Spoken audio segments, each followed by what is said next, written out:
కావాలనే మీ కలను నెరవేర్చుకోండి. సంప్రదించండి హెగ్డే ఫెర్టిలిటీ, హైదరాబాద్, తెలంగాణ. కొన్ని ఘటనలు ఊహకు కూడా అందవు. పిల్లల కోసం ప్రాణాలు ఇచ్చే తల్లిదండ్రులు మనకి తెలుసు, చాలా చోట్ల మనం చూస్తూనే ఉన్నాం. కానీ కన్నబిడ్డల పైన తల్లిదండ్రులకు ఉన్న ప్రేమ వర్ణనాతీతం. అంటే అమ్మా నాన్న అనే పదానికి మాత్రం ప్రత్యామ్నాయం ఉండదు అంటే ప్రతి ఒక్కరూ యాక్సెప్ట్ చేయాల్సినటువంటి విషయం. కానీ ఆస్తి తగాదాల వల్ల కన్నబిడ్డలే తల్లిదండ్రులను పొట్టను పెట్టుకుంటున్నటువంటి దుస్థితి ఎంత బాధాకరం. ఇలాంటి ఘటనలు చెప్పడానికి కూడా అసలు మాటలు రావటం లేదు. విజయనగరం జిల్లా పూసపాటిరేగ మండలం చల్లవానిపేట పంచాయతీలో ఇక్కడ నిన్న కళ్ళల్లో పనిచేస్తున్నటువంటి ఒక అమ్మా నాన్నని కన్న కొడుకే ట్రాక్టర్తో గుద్ది చంపేశాడు అంటే ఆ మాటలు చెప్పడానికి కూడా అసలు మాటలు రావటం లేదు. హృదయం చలించిపోతోంది. ఒక్కసారి ఏదైతే ప్రమాదం జరిగిందో ఆ ఘటనా స్థలం వద్ద ఉన్న మొత్తం ఊరంతా విషాదంలో ఉండిపోయింది. ఎందుకంటే అప్పటి వరకు పొలంలో పనులు చేస్తున్న వాళ్ళ ఎదురుగుంట ట్రాక్టర్తో తన కొడుకే ప్రాణాలు తీయడానికి ముందుకొస్తుంటే ఆ కన్న తల్లిదండ్రులు వాళ్ళ కష్టం కానీ లేకపోతే వాళ్ళ బాధ కూడా వర్ణనాతీతం అని చెప్పాలి. ఒకసారి వాళ్ళ చెల్లి ఉన్నారు, ఆమెతో మాట్లాడదాం. ఎవరైతే తల్లిదండ్రిని పోగొట్టుకున్నటువంటి కన్న కూతురు గుండెలు అవిసేలా రోధిస్తోంది. ఆమె ఇక్కడికి చేరుకోవటం, మొత్తం ఊరంతా ఇక్కడికి చేరుకున్నారు. అసలు ఏం జరిగిందో కూడా తెలుసుకుందాం. ఏమైందమ్మా? మీ పేరేంటి? ఆ పేరు రాధా. అమ్మ నాన్న పేరు? అమ్మ పేరు చెయ్య, నాన్న పేరు అప్పలనాయుడు. అప్పులు తీరట్లేదని అప్పులు తీర్చుకోమని గొడవలు పడితే నన్ను ఏం జరిగిందో తెలీదు. అక్కడ వ్యవసాయం తీస్తుండగా, వ్యవసాయంలో పని చేస్తుండగా ట్రాక్టర్ పట్టుకొని వెళ్ళి ఇద్దరిని కలిపి చంపేశాడు. అంతవరకే నాకు తెలుసు. తర్వాత ఏం జరిగిందో కూడా నాకేం తెలియదు. నేను లేను. అంటే మీకేమైనా పొలాలు ఇచ్చారు అన్నటువంటి? అప్పు తీర్చట్లేదు, ఇంటి లోన్ ఉంది, బ్యాంకు వాళ్ళు ఇంటికి వస్తున్నారని నేను 4 విడతలు కట్టాను కాబట్టి నాకు పొలం రాశారు. నేను అప్పు తీరుస్తానని చెప్పబట్టి. ఎంతండి పొలం? 30 సెంట్లు మాత్రమే. ఇప్పుడు అమ్మ వాళ్ళకు ఉన్నది కూడా అదేనా? ఇంకా ఉంది. ఇంకా నాన్న పేరు మీద 50 సెంట్లు ఉంది. అది మీ బ్రదర్ అన్నయ్య అవుతాడా? తమ్ముడు. తమ్ముడు పేరు మీద రాస్తారా? ఇంకా లేదు, నాన్న పేరు మీదే ఉంది. తమ్ముడికో 30 సెంట్లు ఇచ్చాం. అతనికి పెళ్ళయిందండి? పెళ్ళయింది, భార్య పాప. వాళ్ళు ఎక్కడ ఉంటారు? వేరేగా ఉంటున్నారు. ఇంట్లో నప్పట్లేదని వేరే పెట్టారు పెద్ద మనుషులు. ఏం జరిగింది కరెక్ట్గా? నిన్న వాళ్ళు పొలంకి వెళ్ళారా అమ్మా నాన్న? ఆవులకి రేకులు, అదే వ్యవసాయం మొక్కల్లో రేకులు పీకడానికి వెళ్ళారు అంతే. అంతవరకే తెలుసు. ఎందుకు ఇంత కఠినమైన నిర్ణయం? వినడానికి ఎంత బాధేస్తోందమ్మా. అంటే వాళ్ళు ఏదో అమాయకంగా ఇంత ఎండల్లో కూడా వాళ్ళు పొలం పనులు చేసుకోవడానికి వెళ్తుంటే మృత్యువు అంటే కొడుకు రూపంలో పైకి వస్తున్నా వాళ్ళు రక్షించండి అని, కాపాడండి అని ఎవరిని అడగగలుగుతారు? ఎవరిని అడగలేదమ్మా, ఎవరూ లేరు, ఎవరిని అడగలేదు. ఇక్కడ ఉన్న జనాల కళ్ళు మూసాడు, జనాలు భగవంతుడు మూసాడు, ఆడు మూసాడు. అంటే ఎప్పుడైనా ఇలా జరిపిస్తుంది కూడా అనుకోలేదు, అసలు ఊహించలేదు. కానీ చెప్పేసేసాడు, ఎప్పటికైనా మీ ప్రాణాలతో నేను ఆడుకుంటున్నా అన్నాడు. అలాగే ఆడేసుకోండి అమ్మ. జలం ఇచ్చిన తల్లిదండ్రిని అలాగ ఆడుకోవచ్చా చెప్పండి? అసలు ఆయనకి బతికిచ్చిందే వాళ్ళు కదా. బతికిచ్చింది వాళ్ళే. ఇల్లు నీ పేరునుంది, భూమి నీ పేరునుంది, 9 తులాల బంగారం నీ పేరునుంది, ఇంటి మీద 10 లక్షలు లోన్ పెట్టావు. నువ్వు 3 సంవత్సరాలు కట్టకపోతే ఆడపిల్ల కడుతుంది ఓడేసి. ఆ అప్పులకి బంగారం మళ్ళీ ఇప్పుడు తాకట్టేట్టి ఈ అప్పులు కడుతుంది. ఎప్పుడైనా మీరు తీర్చుకుంటే నా డబ్బు నాకు ఇచ్చేయండి అని అంటుంది కదా. మీ భూమి మీకు ఇచ్చేతను అంటుంది కదా. ఆ మాత్రం ఖర్చు పెట్టించుకోవడం ఏంటమ్మా? ఇప్పుడు ఇవ్వకపోతే ఇప్పుడు దాన్ని మట్టుకు అది బతుకుతుంది. తల్లిదండ్రులు లేకపోతే ఈ ఆస్తి అంతా నీదేనా? ఏం పంచేసుకుంటారా? నేను తోటిపోయారమ్మా. అలా చేయమనే ఎవడెంత బలం ఇవ్వకపోతే అలా చేస్తాడమ్మా. ఎందుకు అసలు అమ్మా నాన్న జన్మనిచ్చిన వాళ్ళ పట్ల అంత కోపం ఏంటి? ఏం కోపం ఉంది దేనికి?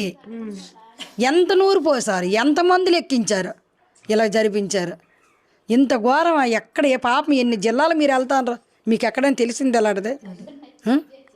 తండ్రి పిప్పి అయిపోయాడు. తండ్రి పిప్పి అయిపోయాడు. తల్లికి ఈ ఇక్కడ నుంచి ఈ మక్క నుంచి ఈ కాలుకి 3 ముక్కలు అయిపోయిందమ్మ. ఈ ఇలాగే పొట్ట మీద పొట్ట ఆవిడకి ఎక్కించాడు. అంత ఆడు ఏం పట్టుకు పుట్టాడో. శేఖర తోలపులి రాజశేఖర్ పెళ్ళి అయిందమ్మా, పెళ్ళి అయింది. పెళ్ళి అవ్వకముందు బాగానే ఉండాడు. పెళ్ళి అయిన తర్వాత ఇప్పుడు 4 సంవత్సరాలు పిల్లలు ఉన్నారు? కూతురు ఉంది ఆడికి. ఏడు చేశాడు మరి, ఆ ఎదవలు ఏడు చేశారు. ఈడు ఎలా మారాడు, దించకంటే మమ్మల్ని చూసుకుంటాడమ్మ. గొడవలు అవుతున్నాయా ఈ మధ్య? అవుతానే 2 సంవత్సరాలు పట్టే. అయినా చాలా దిక్కలు పెద్ద మనుషుల దగ్గరికి వెళ్తే పెద్ద మంది చెప్పేశారు, నువ్వు ఇలా తీసుకురా, ఈ అప్పులు తీర్చారు, భూమి నీకు ఉండిపోద్దా, ఆస్తి నీకు ఉండిపోదు, నీ ఇల్లు ఉండిపోదు, నువ్వో పక్కన ఉండరా అంటే అలాగానే వాడు. ఇంటికి వచ్చాక మరి ఆవిడ ఏమనిదో తెలియదు, నేనై అప్పులు తీర్చు, నేనై ఇవేవి చేయనని పట్టడా బయలుదేరాడు. ఇప్పుడు ఈ ఆస్తులంతా తండ్రివే కదా? తండ్రే సంపాదించ కష్టపడి ఎంత సంపాదించింది పిల్లలు? అతని తల్లిదండ్రి కూడా ఇవ్వలేదు, ఇతని కష్టాన్ని సంపాదించాడు ఆస్తి. మరి ఇది నీకే కదా ఇస్తాం, ఆడపిల్ల ఉడుకుని వెళ్ళిపోద్దేటమ్మా. ఇప్పుడు తల్లిదండ్రి ఇచ్చింది ఏదో కూరకు పట్టుకెళ్తుంది, అయినా నువ్వు అలా చేసినప్పుడు అది ఎలా పట్టుకెళ్తుంది? ఇక్కడ కదా ఉంటాయి.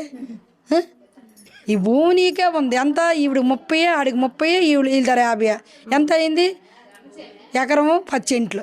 ఎకరం 10 సెంట్లు నీ చేతిలోనే ఉంటుంది. ఈ ఇల్లు నీకే ఉంటుంది, బాబు పాప అంతే ఇద్దరే.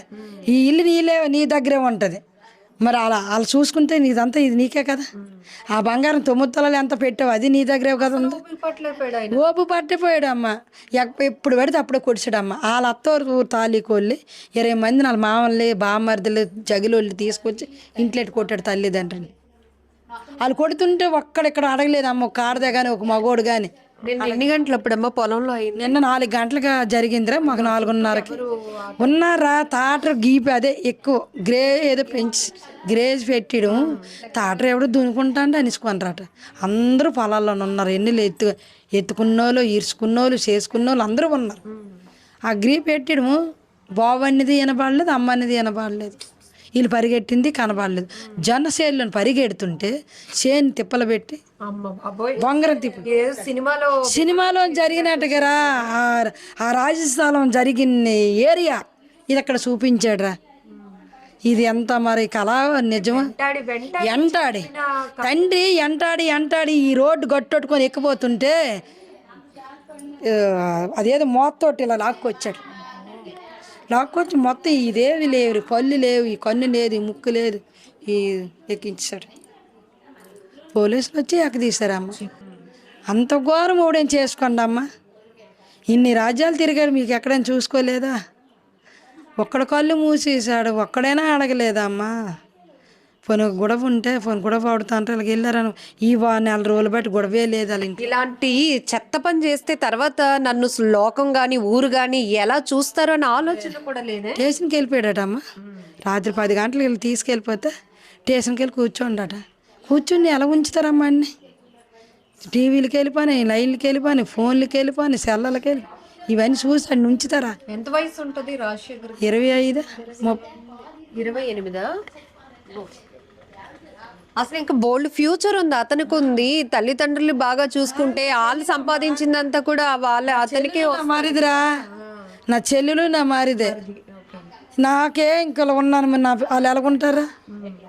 చేసిన పనికి ఇప్పుడు ఎంతమంది నష్టపోయారు, ఎంతమంది తోడలేక చేశాడమ్మా. మాకు తండ్రి లేరు, మా ముగ్గురు అప్ప చెల్లెలమే శుభ్రంగా పొందామమ్మా. మా తోడు తీసాడే, మా జట్టు ఎలుగొట్టాడే నాయమ్మా. మీరేమవుతారమ్మా? మా పెద్దనాన్న కూతురమ్మ. అలా నాన్న పెద్దోడు, మా నాన్న చిన్నోడు. అసలు వినడానికి ఎంత భయంగా ఉంది. నైట్ పిల్లలు సాయంత్రం కబురు తెలియగానే మాకే మనసు అదకలాగా అయిపోయిందమ్మ. చాలా కష్టపడేది ఆవిడికి పెద్ద కష్టపడరు కానీ ఈవిడ మాత్రం ఒక టైం అప్పుడు ఇదే ఇల్లులో చాలా ఒక పక్క ఆవులు, ఎడ్లు, ఒక పక్క ఆవులు ఉండరు. అలా కష్టపడి పిల్లలు పెంచి, పిల్లలు పెద్దోళ్ళు చేసి, పిల్లలకు పెళ్లి చేసి ఈ ఇల్లు కట్టి వాళ్ళ అత్తమ్మ ఇచ్చింది ఏం లేదు, వాళ్ళు సంపాదించింది. వాళ్ళిద్దరు భార్యలు సంపాదించింది. ఎండనక వాననక తిండి తిప్పలు మాని సంపాదించారమ్మ. ఇచ్చినంతకి వాళ్ళ అత్త మామ ఏం చేశారో మరి అబ్బాయికి. అంతకుముందు బాగానే ఉండేవాడు, ఆ అమ్మాయిని చేశారో తల్లిదండ్రి టార్చర్ పెట్టాడు. కుట్టోడు ఎప్పుడు పెడితే అప్పుడే కుట్టోడట. అవి కుట్టినా వాళ్ళు అలాగే భరించి బాధపడారు. కానీ వీళ్ళు అడగడానికి వచ్చినా వాళ్ళు అడగనిచ్చారు కాదట. ఏమైపోతాడో ఆడేట అయిపోతాడో ఏదో అయిపోతే మళ్ళీ మాకెవరంతారమ్మా ఆడ అంత అంతాడు కుడితే కొడతాడు అన్ని బయట పెట్టకూడదు అనేసి తల్లిదండ్రులు అన్నిటి అన్నిచ్చారు కాదు. పిల్లల్ని ఏదైనా అయిపోతాడని భయం కొద్ది అన్నిటి అన్నిచ్చారు కాదు. అలా అది కూడా ఆడ మనసులో నిదావనేది. ఇంత దీనికి దారుణంగా మనసు ఎలాగొచ్చింది. అలా ఆవిడ ఊర్లో ఏరో ఇంట్లో ఉన్నారు వాళ్ళు. ఆవిడ తీసుకుని వెళ్ళి మరి ఎక్కడ పెట్టేశాడు ఆవిడని సాధిద్దామని అసలు తీసుకోండి. అతను అంటే చిన్న వయసు 27 సంవత్సరాల వయసు. అసలు ఆ పిల్లడికి ఆ టైంలో అసలు వాళ్ళ అమ్మ నాన్న అసలు గుర్తు రాలేదో ఏటో అసలు నాకు అర్థం అవ్వట్లేదు. వాళ్ళ అమ్మ నాన్న పెంచి పెద్ద చేసింది ఎందుకనండి, పెంచి పెద్ద చేసుకుంటాం. పిల్లల్ని ఇలాంటి వాళ్ళు చూస్తే పిల్లల్ని కనాలని భయం వేస్తుంది కదా. అంత దారుణమా? అంత దారుణం ఎక్కడైనా ఉందమ్మా. ఏ భూములు అమ్ముకోలేదమ్మా, ఏ పొట్టలు అమ్ముకోలేదమ్మా. పాపకి రాశారమ్మా. పాప అయినా రాసి ఇవ్వలేదు. పాప ఈ అప్పులు కట్టిన దానికి ఆమెకి రాపించాడు. భర్త లేడమ్మా, తండ్రి ఒక్క లేదేటమ్మా. తండ్రి ఒక్క లేదా? ఎందుకు ఉండదు? తాత అమ్మమ్మ పిల్లలు చూసే వాళ్ళ కష్టం వాళ్ళ కష్టం. రాసుకుంటారు. కూతురికి బోల్డ్ చట్టాలు ఉన్నాయి. సగం భూమి కోసం చంపేస్తారా? లేదు కదా, లేదు లేదు. రాసిచ్చిన పూర్తిగా రాసిచ్చిన తల్లిదండ్రులకు అధికారం ఉంది. కొడుకు చూసినప్పుడు ఎవరు ఇల్లు చేసుకోండి రిజిస్ట్రేషన్ 30 సెంట్లు 5 లక్షల కొన్ని భూము. ఆడు 30 సెంట్లు ఆడికి రైతు బజార్ డబ్బులు పడతాయని తండ్రి చేయించాడు, ఎక్కించాడు. ఆడుకున్నాం కూతురికి ఆపింస్తే చంపుతావా? ఆడిని చంపాలా? ఆడిని చంపపోతే వినడానికి భయం వేస్తుంది. పొలంలో పరిగెట్టించి చెప్పడం అంటే అంత దారుణం. అది తల్లిదండ్రులని అంతే చూస్తూ ఉంటాం. అది వినాలి, అది స్క్రిప్ట్. అది ఇది నిజ జీవితంలోనే అంతే. అంత దారుణం. అది వినడానికి దీనిలో బయట వాళ్ళకి అలాగ ఉందంటే మా పరిస్థితి ఎలాగ ఉంటుంది మీరు ఇమాజినేషన్ చేసుకోండి. కుటుంబ పరిస్థితి చెప్పడానికి కూడా మాటలు రావటం లేదు. వ్యవసాయం చేసి తిండి తిప్పలు మానుకొని ఎండనక వాననక పొలం పనులు చేసుకొని కోట్ల రూపాయలు పిల్లల కోసం సంపాదించి పెట్టిన తర్వాత అవన్నీ రాసిచ్చేలేదనో లేకపోతే ఇంకేం చెప్పాలో కూడా మాటలు రావటం లేదు. వీళ్ళ బాధ ఏడుపు వింటుంటే గుండెలు తరుక్కుపోతోంది. ఆ తల్లిదండ్రులని వెంటాడి అతను ట్రాక్టర్ మీద వచ్చి వాళ్ళని పరిగెత్తించి వాళ్ళు చెప్తున్న మాటలు వింటేనే అసలు మాటలు రావట్లేదు. ఓహోకి అందవు. కొన్ని నేరాలు చూస్తుంటే ఎటెళ్ళిపోతోంది సమాజం అనిపిస్తోంది. ట్రాక్టర్ వేసుకొని వచ్చి పొలాలంటే ఆయన్ని తిప్పి తల్లి తండ్రి నాన్న వద్దు, నాన్న కొడుక వద్దు అని బతిమలాడుతున్నా కూడా వినకుండా ఆయన అలా ట్రాక్టర్తో తొక్కించి చంపేశాడు అంటే చాలా భయమేస్తోంది. ఇలాంటి ఘటనలు విన్నప్పుడు చాలా దారుణం.